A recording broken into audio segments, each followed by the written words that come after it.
La servitude moderne est une servitude volontaire, consentie par la foule des esclaves qui rampent à la surface de la terre. Ils achètent eux-mêmes toutes les marchandises qui les asservissent toujours un peu plus. Ils courent eux-mêmes derrière un travail toujours plus aliénant, que l'on consent généreusement à leur donner s'ils sont suffisamment sages. Ils choisissent eux-mêmes les maîtres qu'ils devront servir. Pour que cette tragédie mêlée d'absurdité ait pu se mettre en place, il a fallu tout d'abord ôter aux membres de cette classe toute conscience de son exploitation et de son aliénation. Voilà bien l'étrange modernité de notre époque. Contrairement aux esclaves de l'Antiquité, aux serfs du Moyen-Âge ou aux ouvriers des premières révolutions industrielles, nous sommes aujourd'hui devant une classe totalement asservie, mais qui ne le sait pas, ou plutôt, qui ne veut pas le savoir. Ils ignorent par conséquent la révolte, qui devrait être la seule réaction légitime des exploités. Ils acceptent sans discuter la vie pitoyable que l'on a construite pour eux. Le renoncement et la résignation sont la source de leur malheur. Voilà le mauvais rêve des esclaves modernes, qui n'aspirent finalement qu'à se laisser aller dans la danse macabre du système de l'aliénation. À mesure qu'ils construisent leur monde par la force de leur travail aliéné, le décor de ce monde devient la prison dans laquelle il leur faudra vivre. Un monde sordide, sans saveur ni odeur, qui porte en lui la misère du mode de production dominant. Ce décor est en perpétuelle construction. Rien n'y est stable. La réflexion permanente de l'espace qui nous entoure trouve sa justification dans l'amnésie généralisée et l'insécurité dans lesquelles doivent vivre ses habitants. Il s'agit de tout refaire à l'image du système. Le monde devient tous les jours un peu plus sale et bruyant, comme une usine. Chaque parcelle de ce monde est la propriété d'un État ou d'un particulier. Ce vol social, qu'est l'appropriation exclusive du sol, se trouve matérialisé dans l'omniprésence des murs, des barreaux, des clôtures, des barrières et des frontières. Ils sont la trace visible de cette séparation qui envahit tout. Mais parallèlement, l'unification de l'espace selon les intérêts de la culture marchande est le grand objectif de notre triste époque. Le monde doit devenir une immense autoroute, rationalisée à l'extrême, pour faciliter le transport des marchandises. Tout obstacle, naturel ou humain, doit être détruit. L'habitat dans lequel s'entasse cette masse servile est à l'image de leur vie. Il ressemble à des cages, à des prisons, à des cavernes. Mais contrairement aux esclaves ou aux prisonniers, l'exploité des temps modernes doit payer sa cage. Et c'est dans ce logis étroit et lugubre qu'il entasse les nouvelles marchandises qui devraient, selon les messages publicitaires omniprésents, lui apporter le bonheur et la plénitude.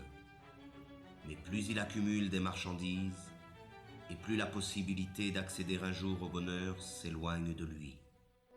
La marchandise, idéologique par essence, dépossède de son travail celui qui la produit et dépossède de sa vie celui qui la consomme.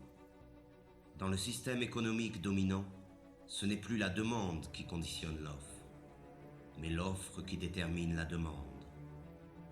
C'est ainsi que de manière périodique, de nouveaux besoins sont créés qui sont vite considérés comme des besoins vitaux par l'immense majorité de la population. Ce fut d'abord la radio, puis la voiture, la télévision, l'ordinateur et maintenant le téléphone portable. Toutes ces marchandises, distribuées massivement en un laps de temps très limité, modifient en profondeur les relations humaines. Elles servent d'une part à isoler les hommes un peu plus de leurs semblables et d'autre part à diffuser les messages dominants du système. Les choses qu'on possède finissent par nous posséder. Mais c'est encore lorsqu'il s'alimente que l'esclave moderne illustre le mieux l'état de décrépitude dans lequel il se trouve.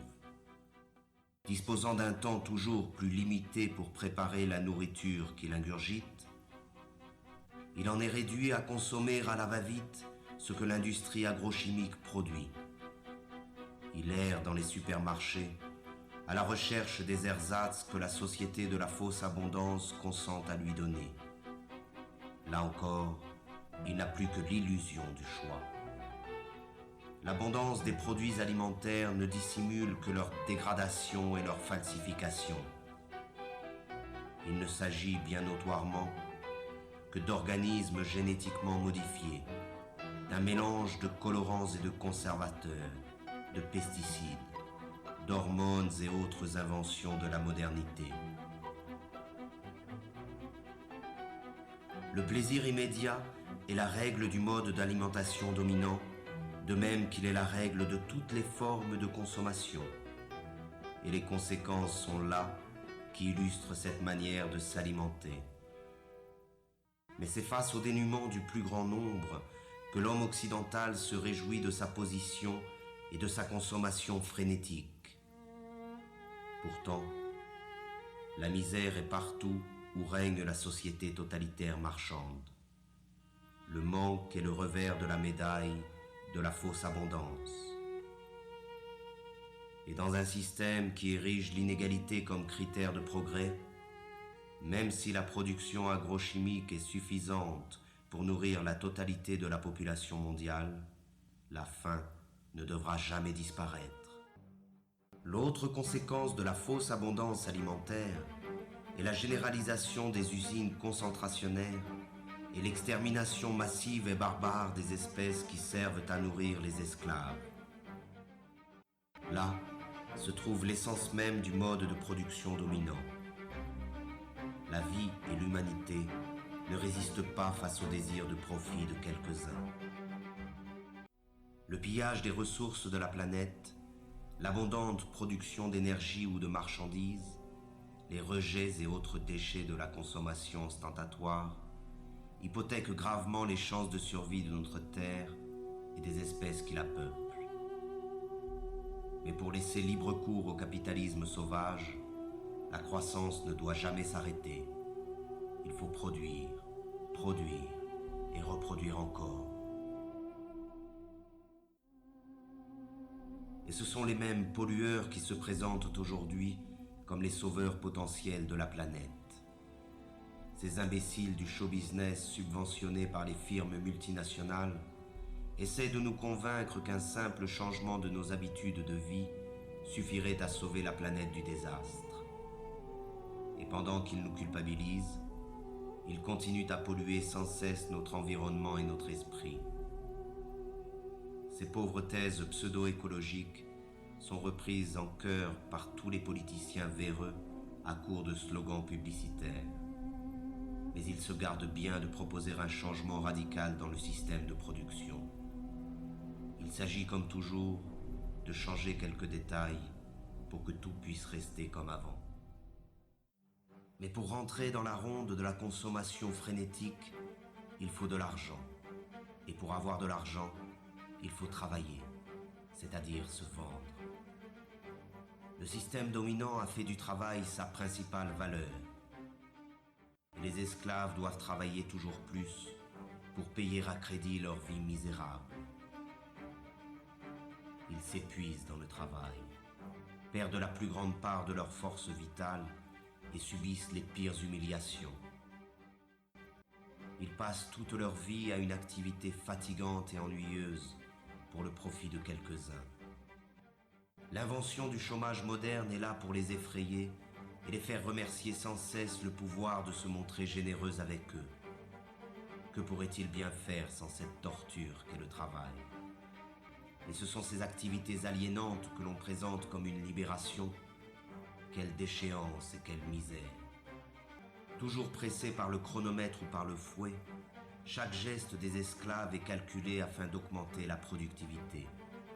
L'organisation scientifique du travail constitue l'essence même de la dépossession des travailleurs, à la fois du fruit de leur travail mais aussi du temps qu'il passe à la production automatique des marchandises ou des services.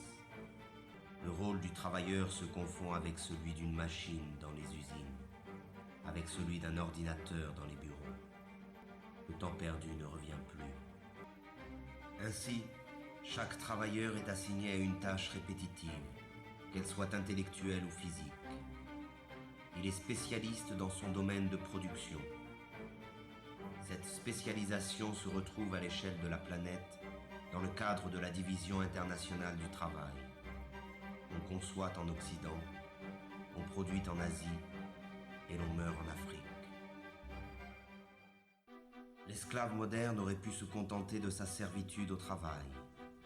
Mais à mesure que le système de production colonise tous les secteurs de la vie, le dominé perd son temps dans les loisirs, les divertissements et les vacances organisées.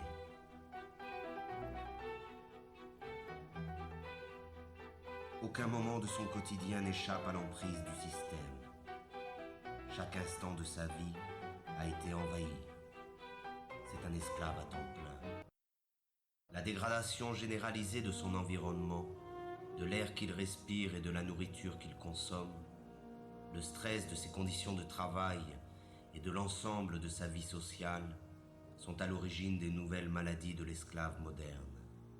Il est malade de sa condition servile et aucune médecine ne pourra jamais remédier à ce mal. Seule la libération la plus complète de la condition dans laquelle il se trouve enfermé peut permettre à l'esclave moderne de se libérer de ses souffrances. La médecine occidentale ne connaît qu'un remède face aux maux dont souffrent les esclaves modernes, la mutilation. C'est à base de chirurgie, d'antibiotiques ou de chimiothérapie que l'on traite les patients de la médecine marchande. On s'attaque aux conséquences du mal sans jamais en chercher la cause. Cela se comprend autant que cela s'explique. Cette recherche nous conduirait inévitablement vers une condamnation sans appel de l'organisation sociale dans son ensemble. De même qu'il a transformé tous les détails de notre monde en simples marchandises, le système présent a fait de notre corps une marchandise, un objet d'étude et d'expérience livré aux apprentis sorciers de la médecine marchande et de la biologie moléculaire. Et les maîtres du monde sont déjà prêts à breveter le vivant. Le séquençage complet de l'ADN du génome humain est le point de départ d'une nouvelle stratégie mise en place par le pouvoir. Le décodage génétique n'a d'autre but que d'amplifier considérablement les formes de domination et de contrôle. Notre corps, lui aussi, après tant d'autres choses, nous a échappé. Le meilleur de sa vie lui échappe, mais il continue, car il a l'habitude d'obéir depuis toujours. L'obéissance est devenue sa seconde nature. Il obéit sans savoir pourquoi, simplement parce qu'il sait qu'il doit obéir. Obéir, produire et consommer, voilà le triptyque qui domine sa vie. Il obéit à ses parents, à ses professeurs, à ses patrons, à ses propriétaires, à ses marchands. Il obéit à la loi et aux forces de l'ordre. Il obéit à tous les pouvoirs car il ne sait rien faire d'autre. La désobéissance l'effraie plus que tout, car la désobéissance, c'est le risque, l'aventure, le changement. Mais de même que l'enfant panique lorsqu'il perd de vue ses parents, l'esclave moderne est perdu sans le pouvoir qui l'a créé. Alors il continue d'obéir.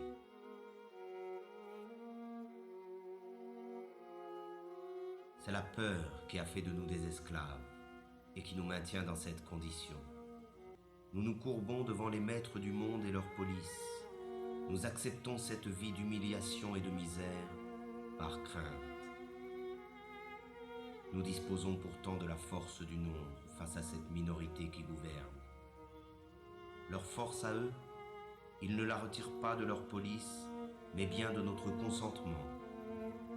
Nous justifions notre lâcheté devant l'affrontement légitime contre les forces qui nous oppriment par un discours plein d'humanisme moralisateur. Le refus de la violence révolutionnaire est ancré dans les esprits de ceux qui s'opposent au système au nom des valeurs que ce système nous a lui-même enseignées.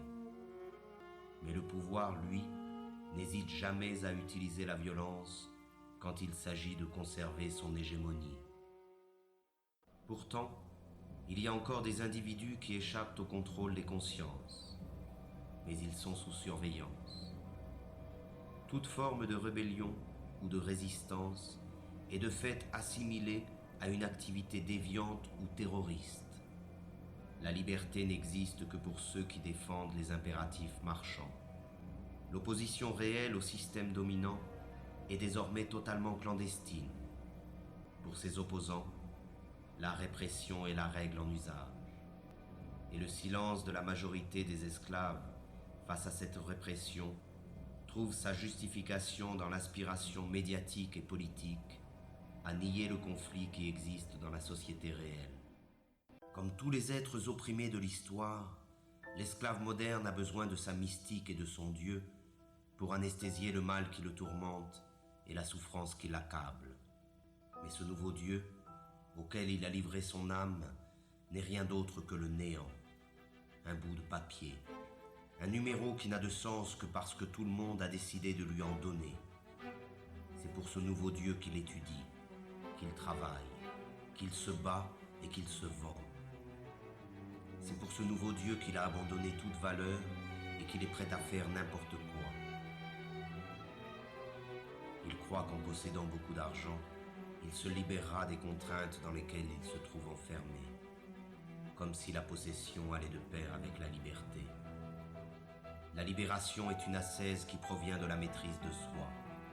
Elle est un désir et une volonté en acte. Elle est dans l'être et non dans l'avoir. Mais encore faut-il être résolu à ne plus servir, à ne plus obéir. Encore faut-il être capable de rompre avec une habitude que personne, semble-t-il, n'ose remettre en cause. Or, l'esclave moderne est persuadé qu'il n'existe pas d'autre alternative à l'organisation du monde présent. Il s'est résigné à cette vie car il pense qu'il ne peut y en avoir d'autre. Et c'est bien là que se trouve la force de la domination présente. Entretenir l'illusion que ce système, qui a colonisé toute la surface de la Terre, est la fin de l'histoire. Il a fait croire à la classe dominée que s'adapter à son idéologie revient à s'adapter au monde tel qu'il est et tel qu'il a toujours été. Rêver d'un autre monde est devenu un crime, condamné unanimement par tous les médias et tous les pouvoirs. Le criminel est en réalité celui qui contribue, consciemment ou non, à la démence de l'organisation sociale dominante. Il n'est pas de folie plus grande que celle du système présent.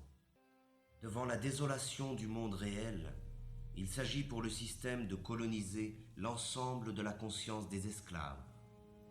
C'est ainsi que dans le système dominant, les forces de répression laissent progressivement place à la dissuasion, qui dès la plus petite enfance accomplit son œuvre de formation des esclaves. Ils doivent oublier leurs conditions serviles, leur prison et leur vie misérable. Il suffit de voir cette foule hypnotique connectée devant tous les écrans qui accompagnent leur vie quotidienne. Ils trompent leur insatisfaction permanente dans le reflet manipulé d'une vie rêvée, faite d'argent, de gloire et d'aventure. Mais leurs rêves sont tout aussi affligeants que leur vie misérable. Il existe des images pour tous et partout. Elles portent en elles le message idéologique de la société moderne et servent d'instruments d'unification et de propagande. Elles croissent à mesure que l'homme est dépossédé de son monde et de sa vie. C'est l'enfant qui est la cible première de ces images, car il s'agit d'étouffer la liberté dans son berceau. Il faut les rendre stupides et leur ôter toute forme de réflexion et de critique. Tout cela se fait bien entendu avec la complicité déconcertante de leurs parents, qui ne cherchent même plus à résister face à la force de frappe cumulée de tous les moyens modernes de communication. Ils achètent eux-mêmes toutes les marchandises nécessaires à l'asservissement de leur progéniture. Ils se dépossèdent de l'éducation de leurs enfants et la livrent en bloc au système de l'abrutissement et de la médiocrité. Il y a des images pour tous les âges et pour toutes les classes sociales. Et les esclaves modernes confondent ces images avec la culture et parfois même avec l'art. On fait appel aux instincts les plus sordides pour écouler les stocks de marchandises. Et c'est encore la femme, doublement esclave dans la société présente, qui en paie le prix fort. Elle en est réduite à être un simple objet de consommation. La révolte elle-même est devenue une image que l'on vend pour mieux en détruire le potentiel subversif. L'image est toujours aujourd'hui la forme de communication la plus simple et la plus efficace. On construit des modèles, on abrutit les masses, on leur ment, on crée des frustrations. On diffuse l'idéologie marchande par l'image, car il s'agit encore et toujours du même objectif: vendre des modes de vie ou des produits, des comportements ou des marchandises, peu importe, mais il faut vendre. Ces pauvres hommes se divertissent, mais ce divertissement n'est là que pour faire diversion face au véritable mal qui les accable. Ils ont laissé faire de leur vie n'importe quoi, et ils feignent d'en être fiers. Ils essaient de montrer leur satisfaction, mais personne n'est dupe. Ils n'arrivent même plus à se tromper eux-mêmes lorsqu'ils se retrouvent face au reflet glacé du miroir. Ainsi, ils perdent leur temps devant des imbéciles censés les faire rire ou les faire chanter, les faire rêver ou les faire pleurer. On mime à travers le sport médiatique les succès et les échecs, les forces et les victoires que les esclaves modernes ont cessé de vivre dans leur propre quotidien. Leur insatisfaction les incite à vivre par procuration devant leur poste de télévision. Tandis que les empereurs de la Rome antique achetaient la soumission du peuple avec du pain et les jeux du cirque, aujourd'hui c'est avec les divertissements et la consommation du vide que l'on achète le silence des esclaves. La domination sur les consciences passe essentiellement par l'utilisation viciée du langage par la classe économiquement et socialement dominante. Étant détenteur de l'ensemble des moyens de communication, le pouvoir diffuse l'idéologie marchande par la définition figée, partielle et partiale qu'il donne des mots. Les mots sont présentés comme neutres et leur définition comme allant de soi. Mais sous le contrôle du pouvoir, le langage désigne toujours autre chose que la vie réelle. C'est avant tout un langage de la résignation et de l'impuissance, le langage de l'acceptation passive des choses telles qu'elles sont et telles qu'elles doivent demeurer. Les mots travaillent pour le compte de l'organisation dominante de la vie, et le fait même d'utiliser le langage du pouvoir nous condamne à l'impuissance. Le problème du langage est au centre du combat pour l'émancipation humaine. Il n'est pas une forme de domination qui se surajoute aux autres. Il est le cœur même du projet d'asservissement du système totalitaire marchand. C'est par la réappropriation du langage, et donc de la communication réelle entre les personnes, que la possibilité d'un changement radical émerge de nouveau. C'est en cela que le projet révolutionnaire rejoint le projet poétique. Dans l'effervescence populaire, la parole est prise et réinventée par des groupes étendus. La spontanéité créatrice s'empare de chacun et nous rassemble tous. Pourtant, les esclaves modernes se pensent toujours citoyens. Ils croient voter et décider librement qui doit conduire leurs affaires, comme s'ils avaient encore le choix. Ils n'en ont conservé que l'illusion. Croyez-vous encore qu'il existe une différence fondamentale quant au choix de société dans laquelle nous voulons vivre, entre le PS et l'UMP en France, entre les démocrates et les républicains aux États-Unis, entre les travaillistes et les conservateurs au Royaume-Uni? Il n'existe pas d'opposition car les partis politiques dominants sont d'accord sur l'essentiel, qui est la conservation de la présente société marchande. Il n'existe pas de parti politique susceptible d'accéder au pouvoir qui remettent en cause le dogme du marché. Et ce sont ces partis, qui, avec la complicité médiatique, monopolise l'apparence. Ils se chamaillent sur des points de détail pourvu que tout reste en place. Ils se disputent pour savoir qui occupera les places que leur offre le parlementarisme marchand. Ces pauvres chamailleries sont relayées par tous les médias dans le but d'occulter un véritable débat sur le choix de société dans laquelle nous souhaitons vivre. L'apparence et la futilité dominent sur la profondeur de l'affrontement des idées. Tout cela ne ressemble en rien, de près ou de loin, à une démocratie. La démocratie réelle se définit d'abord et avant tout par la participation massive des citoyens à la gestion des affaires de la cité. Elle est directe et participative. Elle trouve son expression la plus authentique dans l'assemblée populaire et le dialogue permanent sur l'organisation de la vie en commun. La forme représentative et parlementaire, qui usurpe le nom de démocratie, limite le pouvoir des citoyens au simple droit de vote, c'est-à-dire au néant, tant il est vrai que le choix entre gris clair et gris foncé n'est pas un choix véritable. Les sièges parlementaires sont occupés dans leur immense majorité par la classe économiquement dominante, qu'elle soit de droite ou de la prétendue gauche social-démocrate. Le pouvoir n'est pas à conquérir, il est à détruire. Il est tyrannique par nature, qu'il soit exercé par un roi, un dictateur ou un président élu. La seule différence dans le cas de la démocratie parlementaire, c'est que les esclaves ont l'illusion de choisir eux-mêmes le maître qu'ils devront servir. Le vote a fait d'eux les complices de la tyrannie qui les opprime. Ils ne sont pas esclaves parce qu'il existe des maîtres, mais il existe des maîtres parce qu'ils ont choisi de demeurer esclaves. Le système dominant se définit donc par l'omniprésence de son idéologie marchande. Elle occupe à la fois tout l'espace et tous les secteurs de la vie. Elle ne dit rien de plus que produisez, vendez, consommez, accumulez. Elle a réduit l'ensemble des rapports humains à des rapports marchands et considère notre planète comme une simple marchandise. Le devoir qu'elle nous impose est le travail servile. Le seul droit qu'elle reconnaît est le droit à la propriété privée. Le seul Dieu qu'elle arbore est l'argent. Le monopole de l'apparence est total. Seuls paraissent les hommes et les discours favorables à l'idéologie dominante.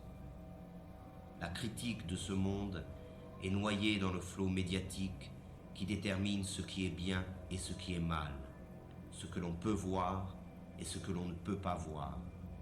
Omniprésence de l'idéologie, culte de l'argent, monopole de l'apparence, parti unique sous couvert du pluralisme parlementaire, absence d'une opposition visible, répression sous toutes ses formes, volonté de transformer l'homme et le monde.